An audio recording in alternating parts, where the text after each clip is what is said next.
welcome to the first ever, possibly not sure what we're calling this, might not actually get to YouTube, podcast called We're Not Sure Yet. I will think of something if I decide to go through. That was Buddy, the potential hypothetical podcast mascot. My name's Alex, and yeah, hopefully this is going to be a knitting podcast where I can share what I'm working on, the many whips that are escalating as I panic cast on, and yeah, just kind of have a space to be creative and fun and play with knitting and fibre and all the fun stuff. My intention with this podcast, because there's so many of them, is really just to create a space where, you know, I can be creative, where I can be as authentic as I can be, where maybe I might meet some other people who love fibre and knitting and all the fun stuff we do as much as I love it. Yeah, and I've been thinking about it for a while, and today I just went, you know what, I think today's it. So I don't have a name. That's about all I got so far, and I'm just really, I'm just winging it and seeing how it goes. But if you happen to be watching this and you happen to hang in there, that's really awesome. It's so lovely to be here with you. I'm going to follow the general podcast, knitting podcast format. I watch a lot of them myself, but I also want this to be something where, you know, if it feels like it's different or if it's not me, then I'm not going to do it. And yes, it's very likely that I will not remember things or forget, go off on trains of thought. So that's cool too. I'm just gonna see where this goes. So I suppose first things first, what I'm wearing. This is the Felix sweater by, I've already don't know who it's by, and I will put it in the description box below. It's I've knitted out of Istex Lettlopi, Lopi, which is a Norwegian yarn. It's a worsted-y weight, and I've done it in the colour, I think it's 54, but it was light grey. Super happy with this. I haven't had it for all that long. I think it was only my maybe second sweater ever. I'm a reasonably new knitter. Probably been knitting for the last couple of years, but really gotten more serious into it in the last maybe year and a half. And I suppose, you know, maybe some little bit of background about what's kind of gotten me into knitting. I did love, like, I learned how to knit as a kid, but I wasn't super into it. I loved the colors and I loved the texture and stuff, but I never felt like, I don't know, it just didn't really bite me in the same way that it has now. And then when COVID kind of locked everything down a couple of years ago, I moved to a very small country town in rural New South Wales, and the whole country was locked down, and I didn't know anyone, and I was spending a lot of time alone. And so, yeah, it was really, I really needed something to kind of keep me engaged, I love learning, to kind of keep me interested in learning and, like, you know, developing new skills, but just something that felt comforting and creative. And I had just started getting back into crochet, and there was this really cool little yarn shop where I used to live called Christoffers Collective. It's in Sydney on the Northern Beaches, if anyone's from that area. And the lovely shop owner there was really kind of generous with her time in chatting to me about things and going, you know what, actually, Alex, I was crocheting a lot at the time. And I really wanted to improve my knitting. And she's like, it's not that hard. Like, you could do it. And I don't know, between that and, you know, her showing me some techniques, but also really going on YouTube and kind of finding things out, I don't know, I just kind of went, oh, okay, I could actually do this. And it wasn't as hard as I had remembered it being. And there were so many resources that I could access. So that's kind of how I got here. And then because I was by myself a lot and I didn't have a whole lot to do, I am a big reader, but I think I just wanted something that was quite tactile, and yeah, it just kind of exploded very quickly. I just loved the colors and the combinations and the textures and oh God, I just loved it all. And then yeah, I fell into watching podcasts, and you know, now we're here. So that's kind of that. Back to the sweater. I believe I knit the bust size, I think it's 53 inches was what I knit in the end. I love this detail, that's why I keep moving my arms like that so that you can see it a bit clearly. I love that. It's got a 1x1 rib on the cuff. From memory, if I do more than one of these, you'll learn this quickly. I follow the pattern mostly. And then by the time I get to the sleeves, I'm like, okay, cool, what do I want to do? So I've got I've got probably about 2 inches of 1x1 ribbing on the cuff. And I also have that on like the base.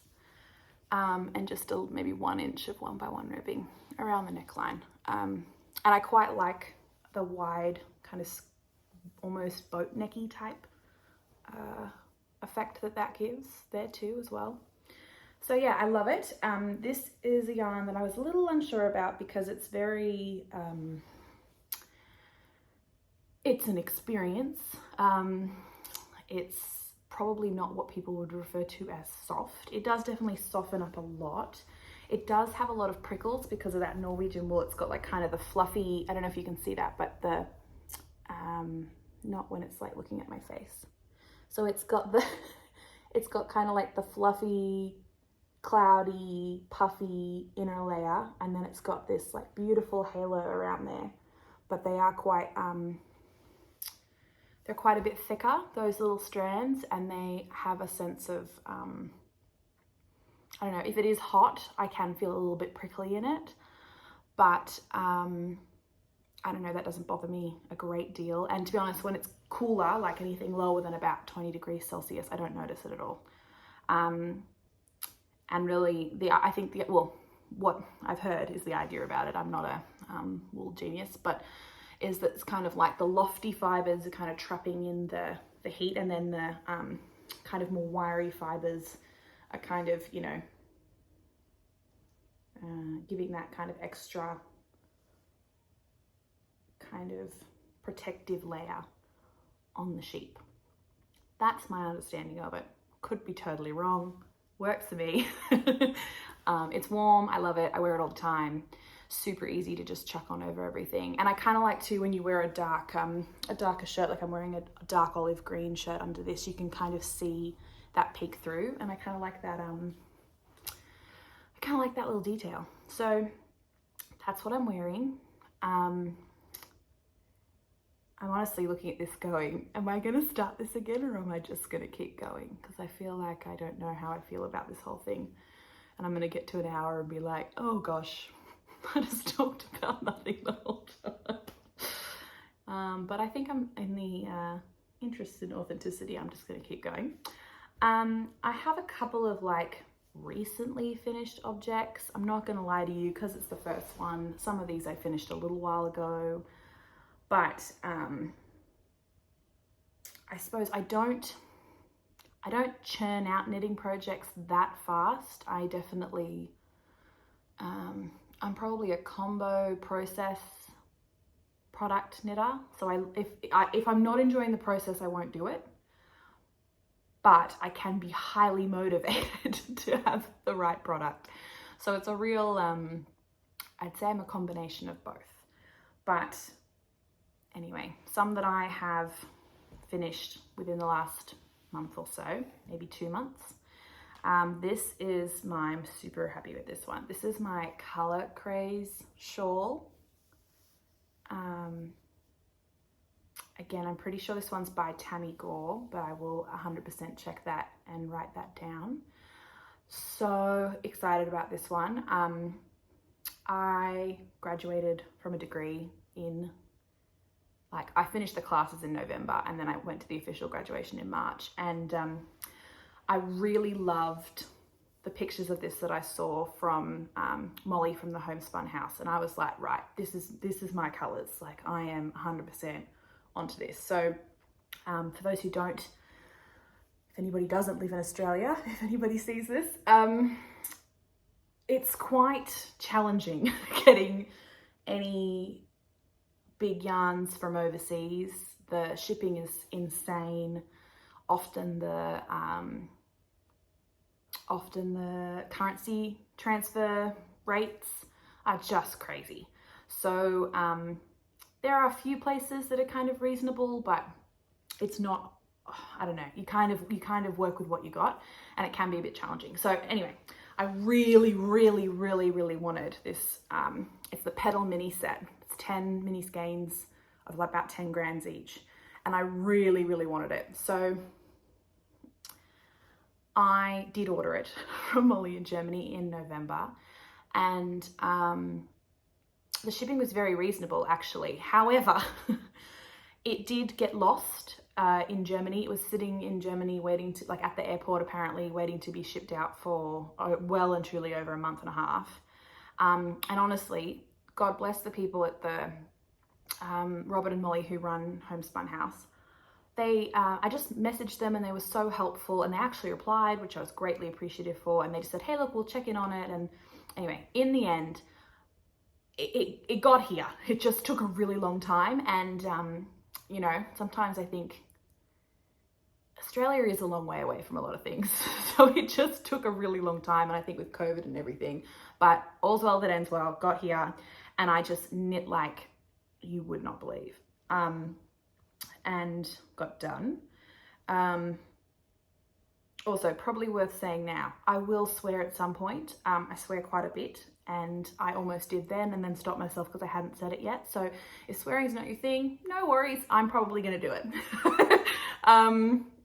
Yeah, so super excited with that. So all the colors are coming from that Petal mini set from Homespun House.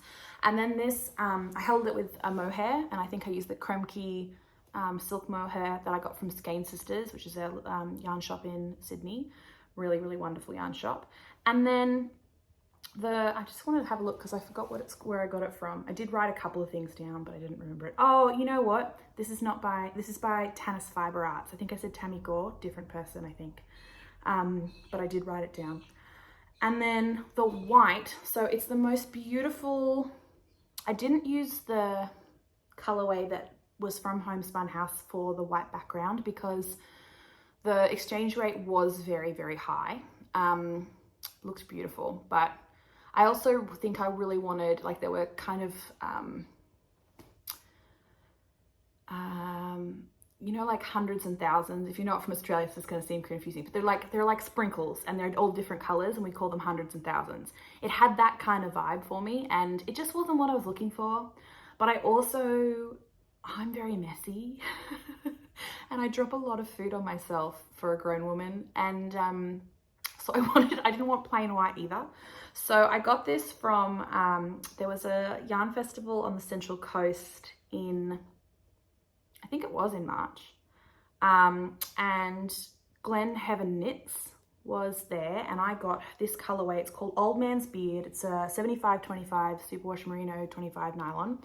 And I believe that's also with the minis, same composition for the homespun minis. And I don't know if you're going to be able to see this. I'm going to just try and see. But yeah, maybe. So in that white, there are like little black speckles, and then every once in a while, like a little bit of like rust. And yeah, I don't know, you can kind of sort of see it. Love it so much. So it just meant that if I got a little bit of something on it, it probably wasn't going to be so obvious because there were already other speckles through it. And in the end, I'm really happy with it. It was my first time successfully doing any kind of brioche paneling, which I was super happy with. I've never been able to quite work that one out, and the instructions for it were just really, really clear. Like I pretty much got it first time. I don't even think I swatched, or when I did swatch, I think I stuffed it up, and then when I did it in the thing, it was way easier when I had all the right stitch count and all that kind of stuff. You know, you might have noticed that some of my yarn overs are in the slightly wrong spot. Not all of them, but a couple of them. I'm not too stressed about that. You're not really going to be able to tell. I definitely have the philosophy when I look at something, like if it's really obvious, I'll rip it back. If it's kind of creative and artistic, I'm going to leave it. So, yeah, I'm super happy with it. It's super easy to wear. I wear it all the time. I love that you can kind of just chuck it on. There's all these different colors going. You know, sometimes I like to tie it a little bit there, particularly if I'm like in a jacket or something. Got a lot of hair. But yeah, it's just super comfy, and I just feel like because of all the colors, it kind of goes with everything. And yeah, it makes me happy. Pink makes me happy. So yeah, that's my first sort of whip. Buddy has returned. Buddy might come say hi. Do you feel like you might come say hi? Okay. Sorry to manhandle you a little bit, Buddy. This is Buddy. He is a very cute boy. He's the bestest boy. He's not the goodest boy. Oh, he wants a kiss. He's not the goodest boy. He is very, very cute. He's a little bit of a menace. He's very talkative. He will have a good chat to you. And oh look, he's quite happy now. That's really cute. And he loves yarn about as much as I do. It's just that I don't love that he loves yarn. That's a bit of an issue. So if I leave it out anywhere, he will eat it. And it's actually quite sweet. If I leave a ball of yarn, he'll play with it for a little bit and then he'll bring it straight to me. He just likes to let me know that he has got it and return it to me, which is very kind.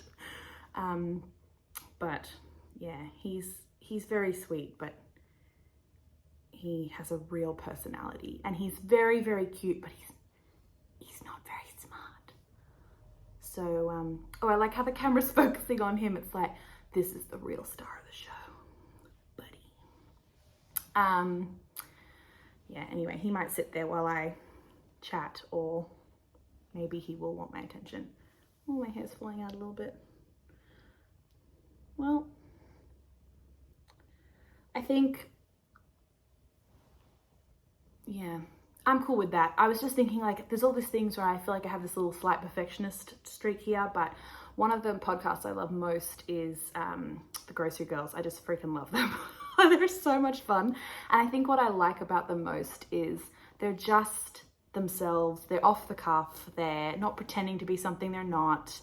And what it feels like for me, particularly because I'm by myself with this job and stuff so much, is it's like sitting down and sitting and knitting and having a cup of tea with some girlfriends. And I suppose in creating this, that's something that I would want to give to someone else too, that you can kind of just sit down, have a chat, talk about knitting. I'll probably talk about some random stuff at some point. In fact, I am now. And yeah, I don't know, just hang out for a bit, just hang out for a bit and kind of, yeah, get creative and look at what other people have made and share and swap ideas. So let's just see how that goes. Okay, so next, this one I finished. This is my most finished item. This was actually born out of a project that failed. So I was going to make the Birkin sweater by somebody. I will write this down if I do another one. This is a very spur of the moment decision. It was just very aligned. So I'm just going to roll with it. I'll write things down underneath. But I was going to make the Birkin sweater. And so I bought the colors that are the stripes in this. I'll show you in a minute, the colors. And I didn't know yet that you had to have a certain amount of contrast in order for color work to really kind of pop. I just didn't know that yet. And I did not swatch because I didn't want to. So lo and behold, I get like halfway through the yoke and I'm like, you cannot see those beautiful flowers. it was not happening. And I just thought, you know what, for all the work I'm gonna do, doing a fingering weight sweater that's like quite intricate color work, I wasn't gonna do it to myself. Like, I wanted to be able to see the flowers. So it's still in my plan to make a Birkin sweater because it's freaking gorgeous.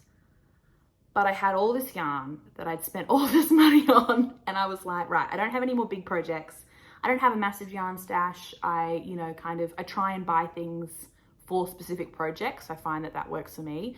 All great in theory, doesn't always happen, but I try very hard.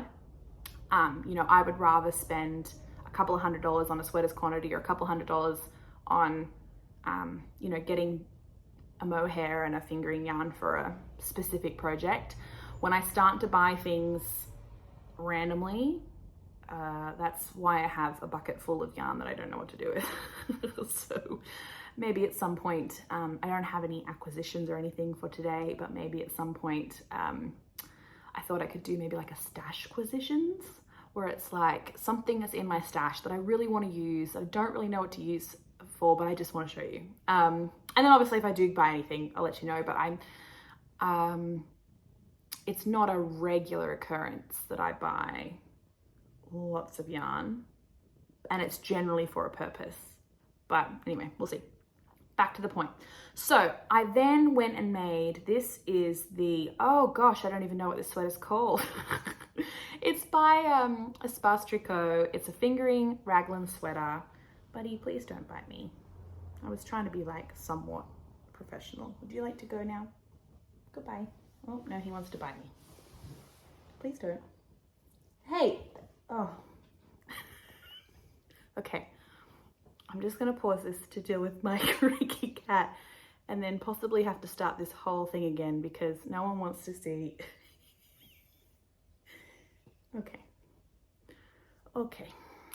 Okay, so not sure how we're going to do that. You might have seen the whole part where my cat decided to eat me, or maybe I cut it out. I don't know if I'm going to be able to do that yet, so we'll see.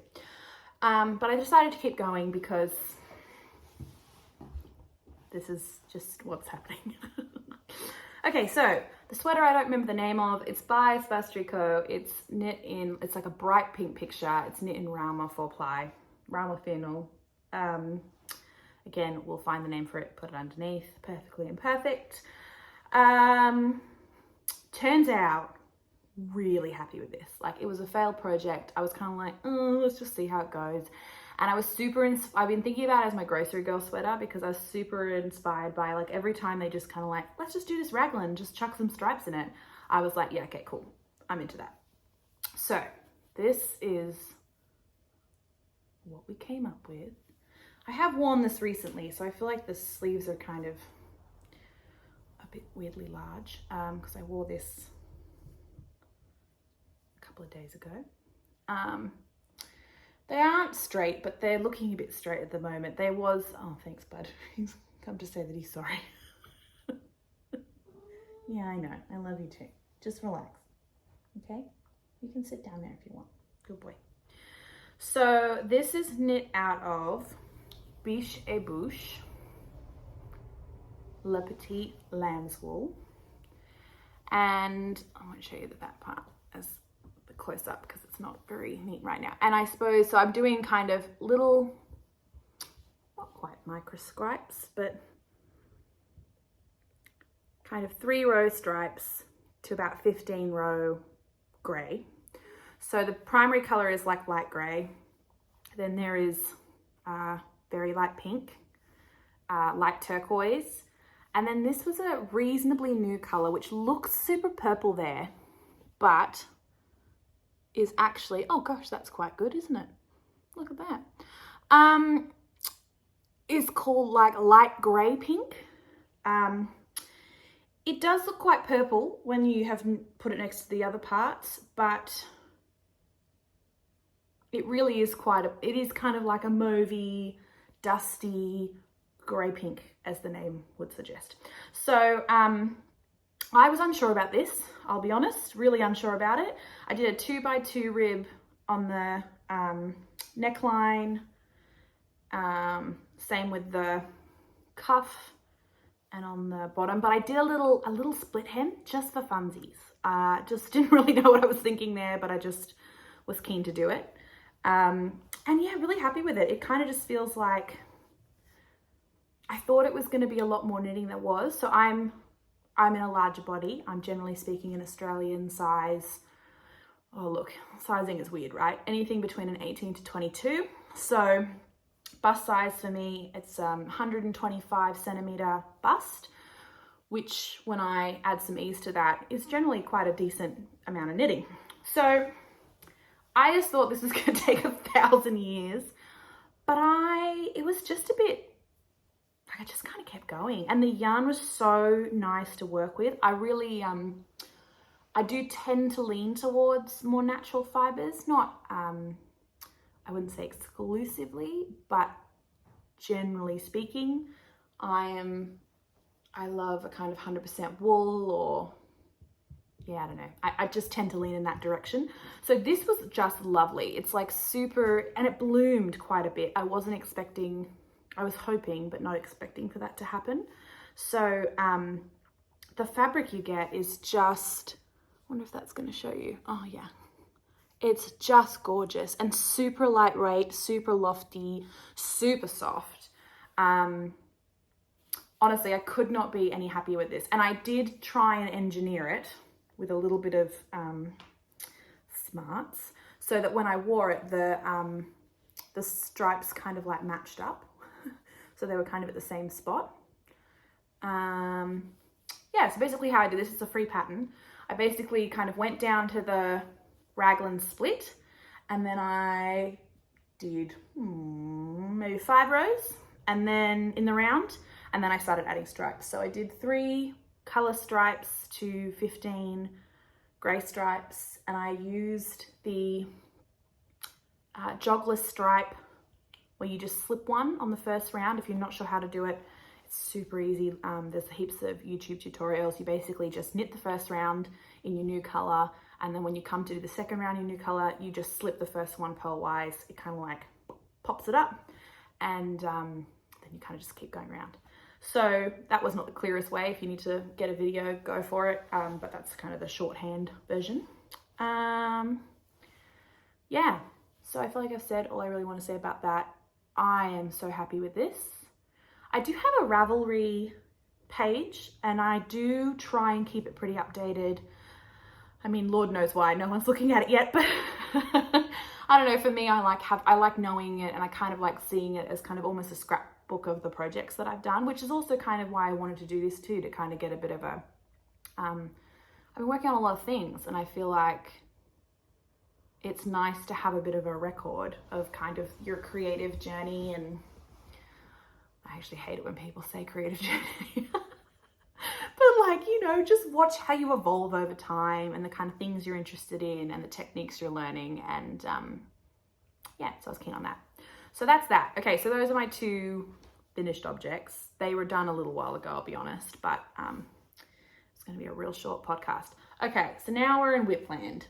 I'll be honest, I think I got at least 5. A couple of them are a little bit in timeout. So I'll go with some of the ones that are smallish at the moment. So back on the Biche Bouche train, this color was also originally going to be in my Birkin sweater. It's this lovely kind of green tealy color. I had this whole plan. Anyway, it didn't work. This was the only color that actually really showed up, but it wasn't really enough. So I've just started the tiniest little cuff of some Cloudburst mitts, but I've omitted the lace. I started these a while ago. I have stalled. I'm loving how it's actually feeling at a tighter gauge. I'm doing this on a 2.75 needle. I didn't mention the needles to either of the other projects. If you're very interested, I will put a link for my Ravelry page if it's something that's super burning interest for you, and you can find out. But I'm feeling light for episode 1. Prob's not. So yeah, just did a little 1x1 rib cuff, and I'm just looking at doing the kind of increases for the gusset. I'm not sure if I'm going to continue with these. I love the color. I just don't really feel like I'm in the mood for it. So I haven't taken them off the needles yet. I'm just kind of sitting it in my teeny tiny project bag, and we'll see how we go. Okay, so then I am working on, ooh, and I lost some stitches. Okay, nobody panic. I got them again. I am working on some simple vanilla socks. These are, 64-inch super vanilla sock, heel flap and gusset with I think it's called a French heel. I got it off of Sari Nordlund, the Poet Socks pattern, and then a square toe. This yarn is from a Sydney dye called Three Cats Yarn. I was pretty sure that the colorway was Sophie's Garden. In fact, I DM'd her about it, but I could be wrong. But I'm pretty sure. I don't know where the ball band's gone. But this is kind of, they're obviously not blocked or anything because I'm like profesh. You can see all these beautiful speckles. I actually got this from the Central Coast yarn thingy as well. Beautiful speckles. Oh, I'm trying to like see whether I'm showing you or not. Okay. Anyway, so thrilled with this. It's like olive, dark pink, kind of these lighter dapple greens. I just thought these, I'm not actually like, I like speckles, but I'm probably more inclined to go a tonal. But these were just really special. So I am like, oh, I've just lost my needle on the thing again.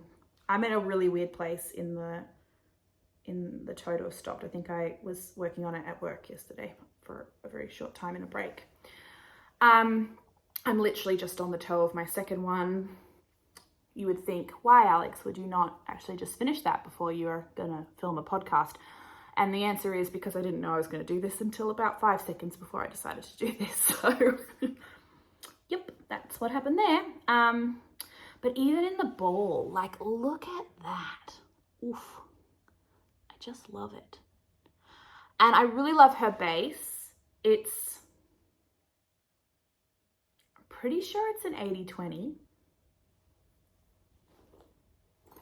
I do swear if I do another one of these, I will actually write stuff down. I'm pretty sure it's an 80-20.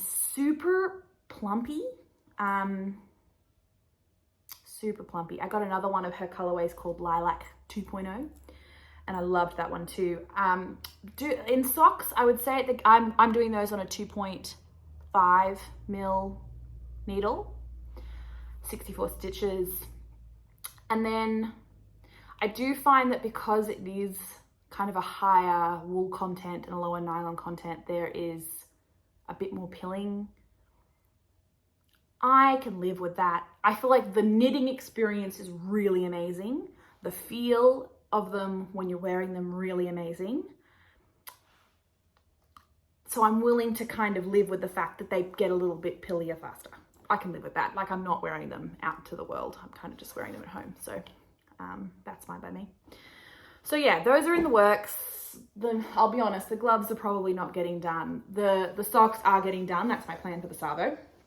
Then, okay, I've got 3 more. Then, okay, so I had this bit of story time. I had some Magpie Fibers sock yarn in the colorway Stag Bunny that I had bought. And I bought it from Skein Sisters, and I bought it online, and they're awesome. They're awesome about, you know, like if it's not the right color or whatever. I bought it for the color craze shawl, thinking it was kind of more of a light pink or like almost like a cream color. It's definitely more of a, it does lean pink, but it's like an OT beige kind of color. So not a color I wear a whole lot of. And so I, in my naivete, thought I'll get a mohair that's a really dark color and it'll fix the problem. And I remember saying to my mum at the time, okay, this is either really, I'm going to spend this money, it's either going to fix my problem or it's going to make it way worse. slash either it's going to make it way worse or I'm going to create myself another problem. Can confirm, created myself another problem, ended up with 4 balls of mohair that I bought.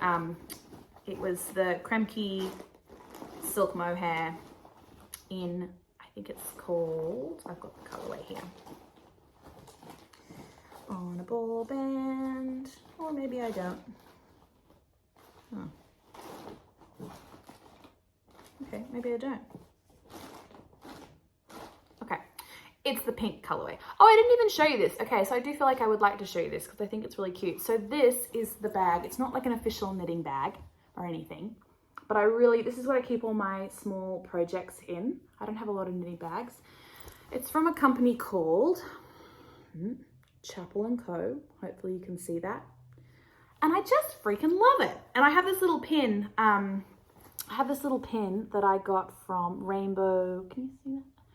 Rainbow Sprinkles. She actually included it in an order that I made as like a little extra thing, which was so sweet. And it says, it's like 3 teacups and it says sip, sip, knit.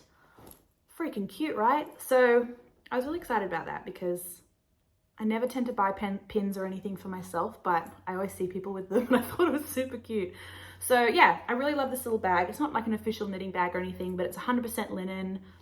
I love the weave and the texture and the colors, or the lack of colors, the monochrome type scenario. Matches my cushions on my couch, which I love. And yeah, I love it. I use it all the time.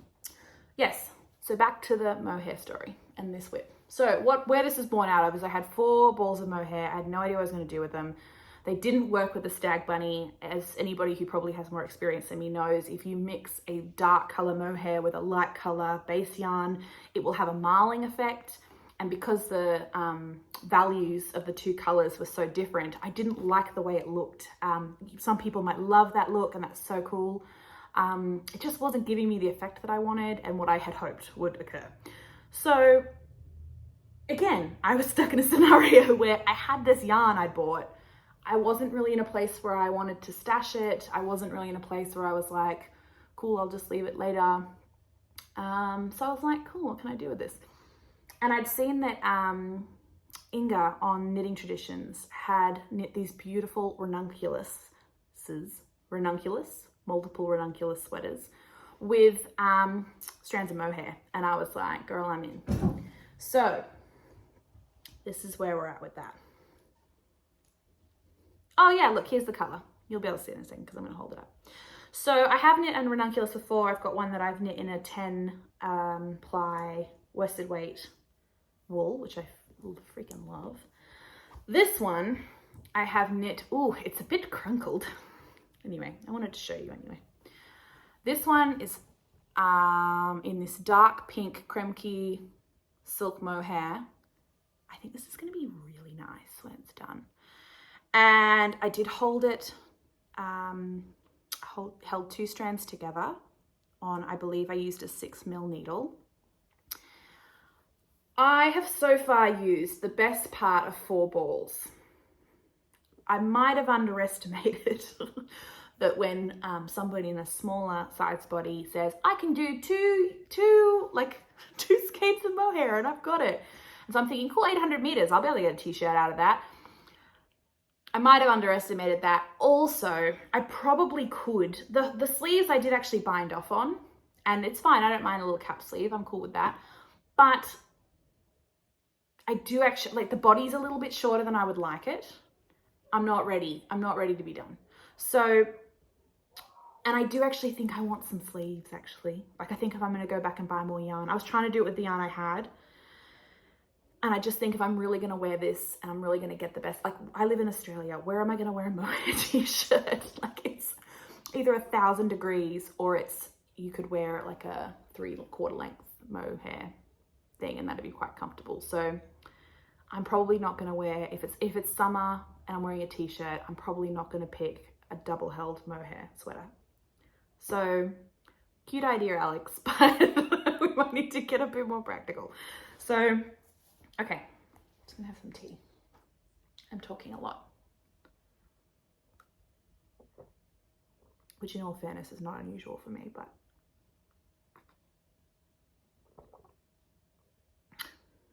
hope you have a nice tea or a coffee or something. We can drink it together. So this is on pause until I can be bothered to order more yarn, because I'm a bit stingy and I don't like paying shipping for like 2 balls of yarn. Like if I'm gonna order from Skein Sisters, which is where I got this from, I kind of would like to order more than, you know, 40 bucks worth of yarn and then have to pay 10, 15 bucks shipping. So I am planning some projects which I will probably buy from there so that I can incorporate the shipping. We'll see. So yeah, anyway, I love the color. I think the color is going to be really lovely. I think it's going to look so nice with, like, I tried it on with some light jeans, even dark, like if I wore it with like black jeans and stuff, and having, I wear a lot of jeans. That's pretty much it. But like, yeah, having some nice like light tank tops underneath and kind of getting a little bit of the sheerness, I think that's going to be really pretty too. So anyway, it's on hold. I'm not really stressed about when I finish it. It's kind of a when it happens type scenario, but I also don't love leaving whips for 1,000 years, and I am happy to undo them if I'm really not happy with how they're going, but yes. Anyway, this is in my, I don't have a lot of like real knitting bags, like the real ones that people have, but I just make my own. This one is the I Love Cats bag that my best friend gave me this, and I really love cats. I really, really do. Mostly this little one, but I love them all. Okay, 2 more. Let's do this. Right, so next one is in my unicorn bag. This is, again, not a real, like not an official knitting brand bag. It's by a little company called, an Australian company called, is that backwards? No, it says Australia.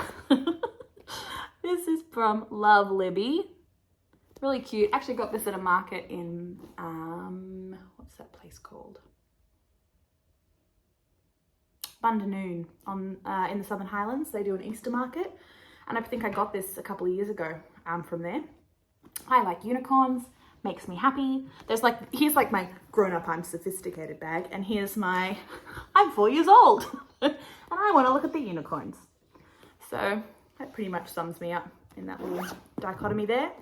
So in this bag, I have my Hipster Shawl, which I'm in the middle of a row of. So again, preparation, but you'll get the gist. Most of you would have seen the Hipster Shawl. It's by Joji Locatelli. It's actually my first Joji pattern, which I'm excited about. And my hair falling out again? Yeah, a little bit. That's okay. Just stick it back there for a bit. Yeah, it's my first Joji pattern. I've heard they're amazing. I know the Grocery Girls are big fans. Everything she does looks amazing. I love her, I don't know the official name, but I think it's the lace fade boxy sweater that's just come out. Looks gorgeous. Could really get into that. Okay. It looks a little bit average when you just pull it. I think this is going to be one that when you block it, it's going to look amazing. So this is kind of where I'm at with it. Hopefully you're getting a bit of a picture. Oh yeah. So I've done a fair bit. This is actually quite a new cast on. So the reason it's a little bit in timeout is because there are these really wonderful texture panels, and I'm loving the crisscrosses. I'm loving the texture. Amazing. I got to the next section and I was really tired, and it's not a complicated texture panel. Like it's not like you have to remember a great deal. It's like a little section, and you know, it's a small amount of pearls and then a small amount of knits, or back and forward, and kind of just, you know, it's just using pearls and knits. So it's not super complicated, but I just was not able to count numbers under 5 that day. And so I have done the next section and I am not getting the texture pattern that I got on the last one. So I'm at a stage where I'm like, right, how obvious is it? You know, like, am I ripping this back? Because I think with this yarn, it's a 50% merino, 50% silk. Stunning. I'll show you the ball or the cake. Oh, this is another one I caked up. It's a little bit messy, but freaking beautiful. So, oops, there's lots of it unraveled. Hopefully that is giving you a good picture. Hopefully you're getting a bit of the sheen. Yeah, ooh, that's nice. So it's in mint. It's from the Nundle Fibre Mill, which is in rural New South Wales, in Nundle. This is stunning, I'll be honest. Like, I've had a look at some of the yarns in the past, and they're just, not all of them have been my cup of tea. And I went there to get something for the last whip that I'm actually working on. And I saw this and I was like, oh crap, I'm gonna have to buy that. So yeah, just stunning. But with this panel, I'm a bit like, am I gonna rip it back? Because I think that this is quite, because of the silk content, there is no grip in the, you know, it's not sticky like a wool, like a natural wool yarn. And so I just feel like it has the potential to, there's a lot of stitches on there. And I feel like it has the potential to get real messy real fast. And I could put in like a lifeline type scenario where you thread, if you don't know what that is, it's like where you thread through a waste yarn across. But there's like easy 200 plus stitches on this thing. I don't know if I can be bothered. So I'm just leaving it for a short period of time to decide whether I really care about having the perfect stitch pattern, or whether we can just leave it as a textured panel, because it will be textured, it just won't be the texture that's written in the pattern. I don't think it's a case of being off on stitch count. I think it's a case of I've just done one extra knit where I probably should have done a purl. And then I think what I've actually done is that when I've done that, I think instead of going back and just fixing that one row, I think I've just tried to like be smart and correct it. And then I think I've made a real mess of myself. So I'm not gonna lie, I just didn't have the mental capacity to deal with that. So chucked it back in the bag. But I think this one is one, I'm not far off finishing. Like, I've got one more crisscross row, a small amount of garter, and then another crisscross row, and I'm done. So it would be a shame for it to languish for too long, because I think I'm really coming into a season where I would wear this a lot. I do feel like it's looking messy, particularly on camera. Goodness, it looks like a hot mess. But I think it will, like in person, it just looks silky and gorgeous and luscious and kind of almost wet looking, but in like a really nice way. So I'm hoping that once I block it, it might just chill out a little bit. Yeah. So that's that. That's the Hipster Shawl by Hoheat Locatelli. We'll see when that one gets done. C'est la vie. Okay, so this is the one that I am like, right, this is getting done. Because I have started this a really long time ago. I had the last note on Ravelry I had for this was November 2021. It's currently August 2022. So this is one that we're doing now. So I mentioned needing to go to the Nundle wool mill for these little chunky boys. So at the wool mill, again, little story time. When I went to this back in November, whatever, 2021, I was watching a lot of podcasts that were kind of Scandinavian, out of Denmark, and I was seeing a lot of like Lopi, Lettlopi, Nutiden yarn. I don't know if that was a thing yet, but like in that vein. And yeah, I was like, right, well, we can't really get that in Australia. That's not really a thing. Pencil roving, not really a thing. And then I went to the Nundle wool mill. Buddy, you can't have that. Nope. Excuse me, sir. Down you go. Please don't play with that. Down, down, down. Good boy. Okay. Back to the knitting. So then I was like, okay. Oh yeah, so then I'm walking through the Nundle wool mill, and all of a sudden I'm like, oh, holy sweet potatoes. That stuff looks a heck of a lot like what some of these podcasters are using to make these incredible sweaters. So I wasn't, see what I mean? He's very cute, but he is mischievous. And I think I'm gonna have to pause this again because he's knocking stuff over. Excuse me, buddy. If I have to do this whole podcast again, I will be disappointed. Oh my goodness. Oh gosh, I thought the TV was gonna go. Okay, I'm gonna pause this. I will remove the cat and I will return for the wool story. Yes, that's those of you who are interested. The smash and bang you just heard, which I probably will now leave in. This is what he was trying to do. Yep. And now my internet is beeping. What do you have to say for yourself, young man? That's right, nothing. Oh, okay. You are very cute, but you're a bit naughty. This is going to be a weird knitting podcast. Okay, well, are you going to stay there or am I going to have to move you?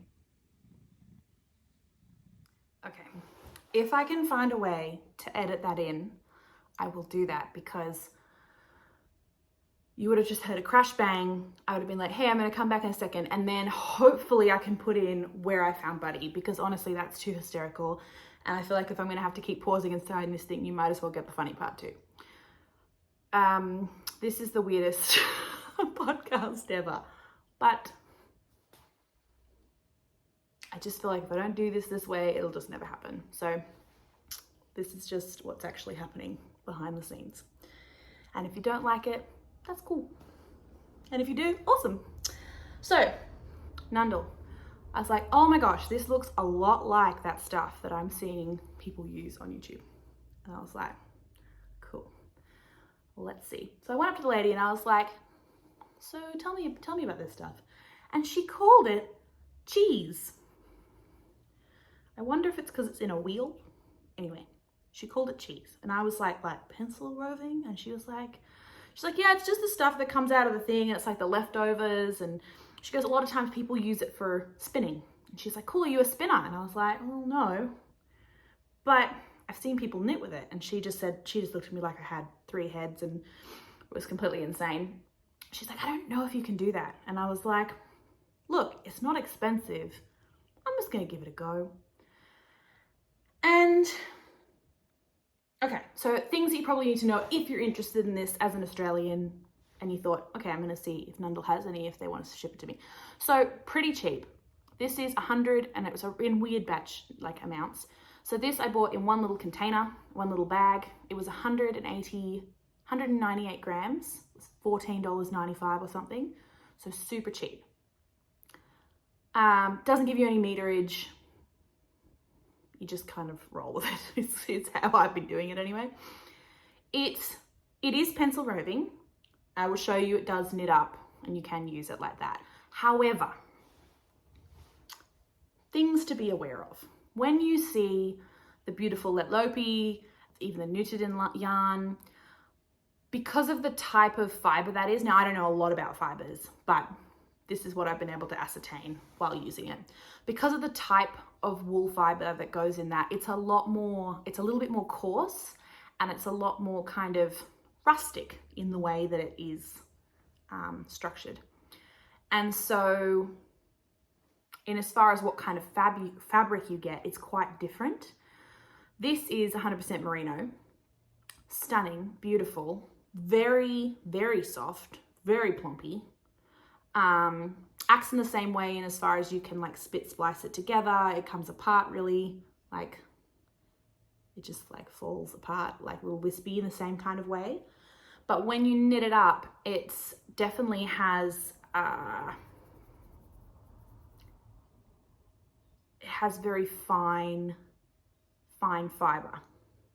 Not really describing that very well. I wonder if I can show you in a little bit of it. So when I hold it up, I'll see if it'll focus or anything. See how it's like really fluffy? And you're not getting like, when you get the little Lettlopi, you kind of get strands and it's kind of like definitive, almost like hairs of fiber. This is so thin, it's like cotton wool. Like it's so thin and it's so fluffy. So it acts in a fabric, it's quite a bit more spongy and it's quite a bit more dense from what I can tell. Now that's obviously just looking at it. So I wouldn't say that this is probably I wouldn't be knitting a garment in this. I just think that it would be too pilly. It would probably be too firm in, like, I don't know if it would work in a garment space. I have been knitting, and this is where I've been testing it out, and I'm happy with it so far. The Grow Shawl by Fiber Tales. See, look, I remember some of them. This has been a pretty long-term project just because for lack of yarn. The Grow Shawl. Ooh, hey, it looks pretty. Oh, it's a bit tight there. I just did that braid row, so it's looking a little bit tight. So this has obviously yet to be blocked because I haven't finished it yet. But you get these beautiful, it's like all over garter, these beautiful braid panels, and then these, I'm hoping you can see that okay, these really lovely little, here, I'll see if I can do that a bit better. These really lovely little, yeah, that's nice, cable, leaf patterns, these little flower berry patterns. There we go. So this is really lovely. I'm really happy with this actually. I'm pleasantly surprised. I do think it will block. I have a feeling, and I don't know for sure because I haven't done it before. I do think blocking will make a big difference I think it will relax the fiber quite a bit. And I think it will let it just breathe a bit. These cables kind of bunch it in. Braids bunch it in. They're actually really fun to do. Little fiddly, but like not fiddly, not difficult. And I think, I'm pretty sure there was a video, but even then the way that she describes it is pretty clear. It uses a crochet hook. I would totally do this on other stuff. I just think they're super cute. Yes. And I've done on the edge, because I know sometimes people like to know, I have slipped the last 2 stitches of every row. Still doing my face. And I just like the way it gives a little edging. I don't always do it, but I would say 9 times out of 10. I just like to have a little edging on it. So the fabric is quite dense. Yeah, that one's really quite firm. I have to block that out a bit better. The fabric is quite dense. It's really plumpy. That's not a real word. It's just one that I like to use. Fluffy, plump, plumpy. I'm not very far off the edge, as you can see. So go Alex, go.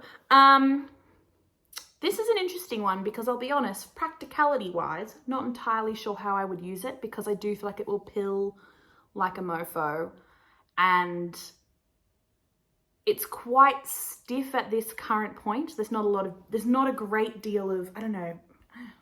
I mean, it does drape a little bit, but it's more like from memory.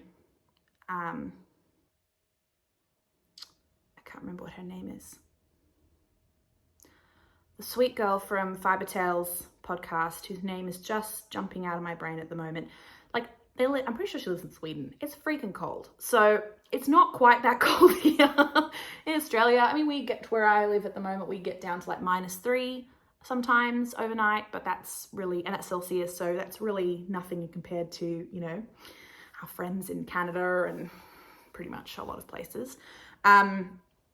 Where I get to, it also gets up to a top of like 47. So knitting probably isn't the most logical of pastimes for me to take up in this climate, but it does get cold.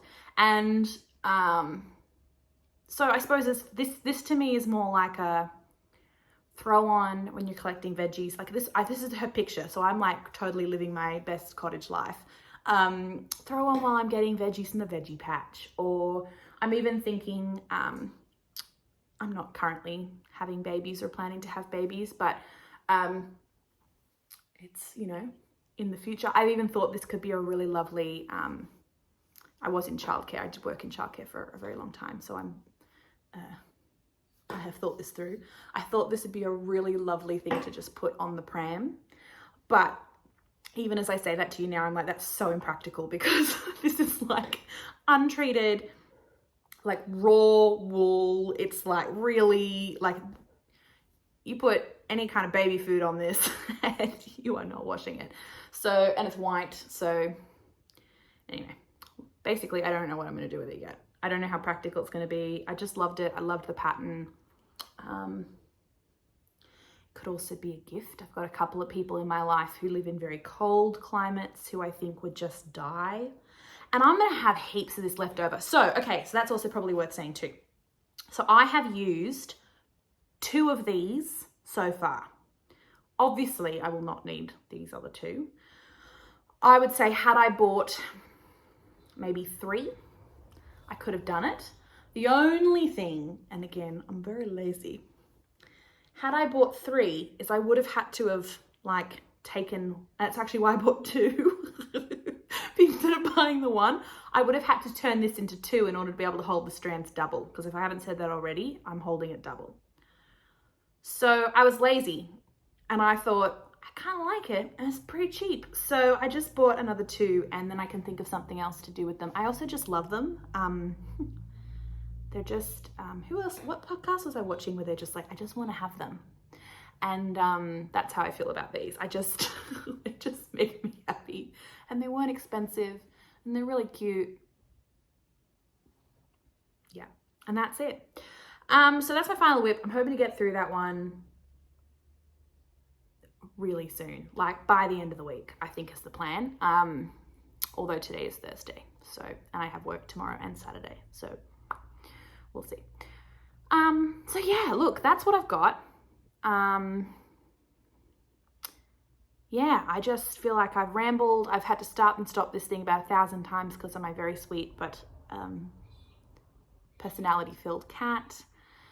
I don't know whether this is actually going to go anywhere, but I feel like I've just been chatting to you, so I actually feel pretty good about I don't feel like it's been weird or awkward. I mean, it's been weird, but not like, I don't know. It feels like I'm talking to somebody, and I think that's because I watch so many podcasts where I feel the same, and I think that I really hope that if this does go somewhere, and if somebody did look, like, you know, if it does go on YouTube, and if somebody did watch it, that it could be a way that, you know, we have a little bit of connection over things that we love, and yeah, maybe you get to have an hour or so that you just kind of get to sit, have a chat, have a cup of tea, laugh about some ridiculous cat antics. And if you're not from Australia, listening to Australian accent, although to be fair, I do tend to morph my accent at many times, so it's not really probably the best example of an Australian accent, but it's the one I got. So yeah, I think I'm going to leave it there. It's been really nice hanging out with you. I really hope that I actually post this and work out how to edit it and just have a go. I really value that. I really value just giving it a try, and it just felt like the right thing to do today. So yep, I'm going to leave it there. It's been so nice hanging out with you. I hope that there was something that you found interesting or that you liked, or maybe you didn't like it all, and that's cool too. And yeah, maybe we'll do it again. All right, bye.